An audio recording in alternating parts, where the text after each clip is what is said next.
Hi friends, I'm here for part 2 of my series that I'm doing this August, showing you all of the books on my shelves that are unread.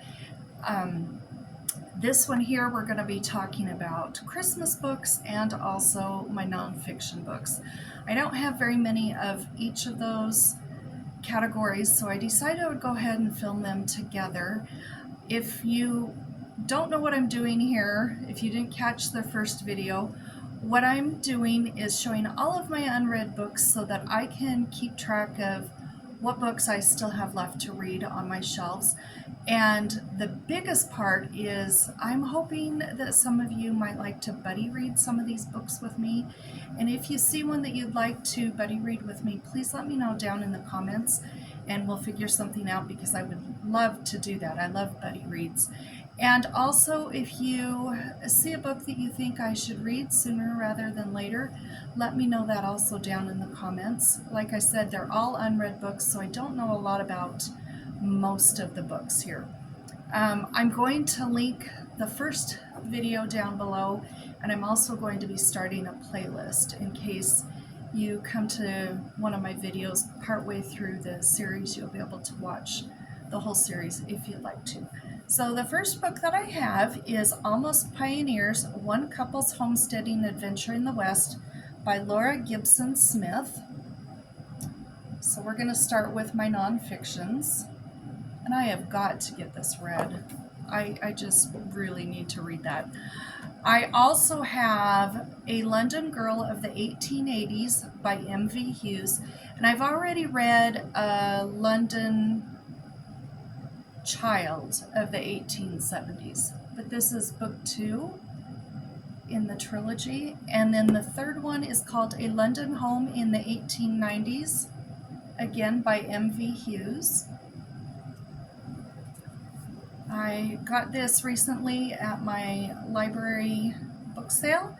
It's called My Story by Elizabeth Smart. My mom and I recently filmed a video where we were recommending books to the Golden Girls, and my mom had this and I thought it looked so good. I was going to borrow it. I did borrow it, but I gave it back to her because I just had so many books going at the time. But I found this at the book sale the other day, and so I grabbed it. It's Under the Tuscan Sun by Frances Mays. I've got The Long Shadowed Forest by Helen Hoover. I've read the first one in this trilogy. This is the second one, called Martha's Vineyard, Isle of Dreams by Susan Branch. These are beautiful books. They're just filled with all sorts of wonderful drawings and photos. So I have that. That's my second book in the trilogy. And then the final book in the trilogy is called A Fine Romance, Falling in Love with the English Countryside. And it's also by Susan Branch, of course. Okay, I'm going to straighten up that pile a little bit. Now what we have are my Christmas books that I have not read. I have Christmas Camp by Karen Shaler. And I thought that cover was pretty.